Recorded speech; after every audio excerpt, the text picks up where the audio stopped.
According to legend, the story of Rome began on the banks of the Tiber River, where the twins Romulus and Remus first looked upon the land that would change history.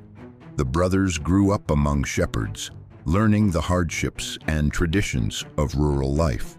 Years later, they returned to the place of their origins and saw the potential of the hills beside the river.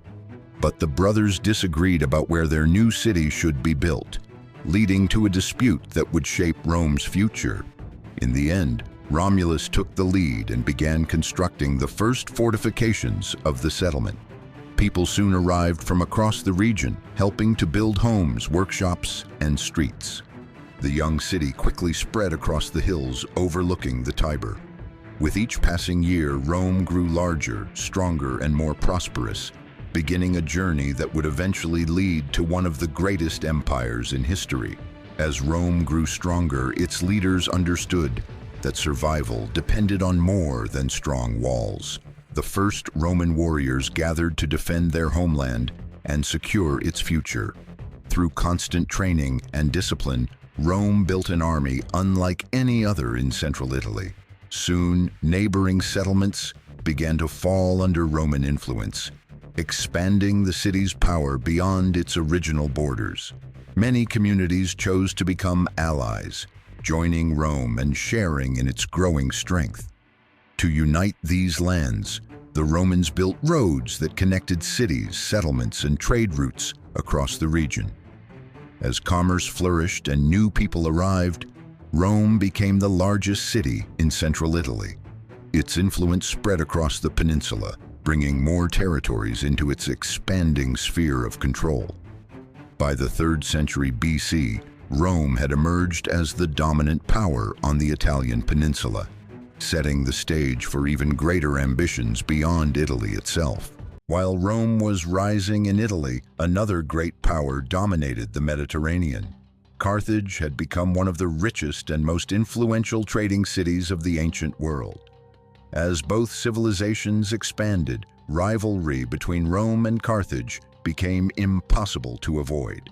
Soon, powerful fleets gathered across the Mediterranean as the two rivals prepared for a struggle that would shape history. Then Hannibal launched his bold campaign toward Italy, leading a vast army across great distances. In one of the most remarkable military achievements of the ancient world, his forces crossed the snow-covered Alps, with soldiers, cavalry, and war elephants. Despite devastating setbacks, Rome refused to surrender. New armies were raised and the Republic continued the fight.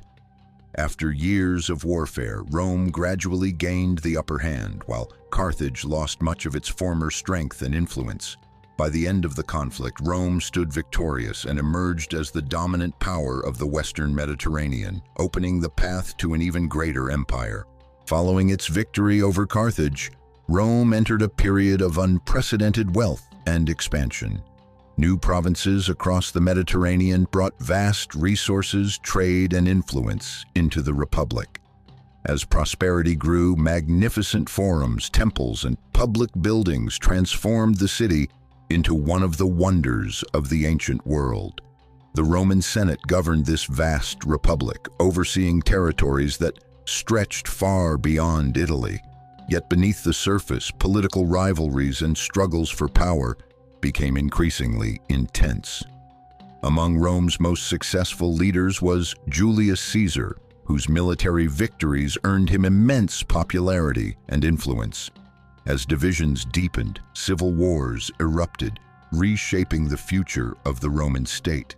In 27 BC, Octavian Augustus emerged as Rome's first emperor, marking the end of the Republic and the beginning of the Roman Empire. Augustus worked to strengthen the newly established Roman Empire, bringing stability after years of civil war. Under his rule began the Pax Romana, a long period of peace and prosperity that transformed the ancient world.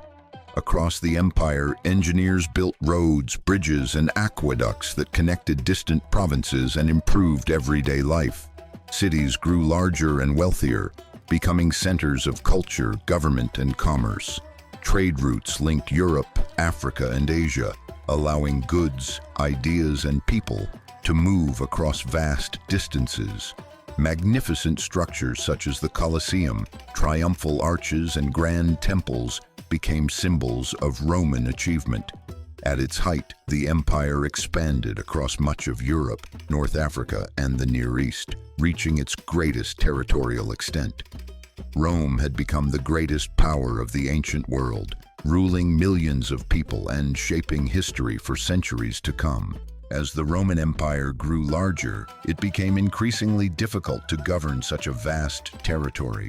Meanwhile, barbarian tribes placed growing pressure on Rome's borders, testing the empire's defenses. Political instability made matters worse as emperors rose and fell in rapid succession.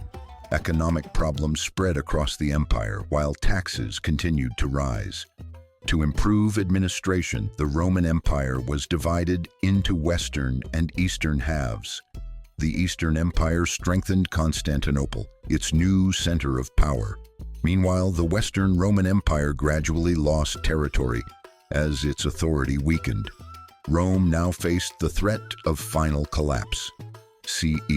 As pressure on the Roman Empire grew, barbarian peoples increasingly appeared along its borders.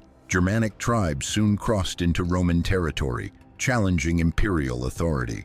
Roman legions defended the frontiers, but the threats continued to grow as more enemies gathered beyond the borders. Meanwhile, Constantine founded Constantinople, creating a new center of power in the east and strengthening the empire's eastern lands. The Roman Empire was eventually divided into Western and Eastern halves.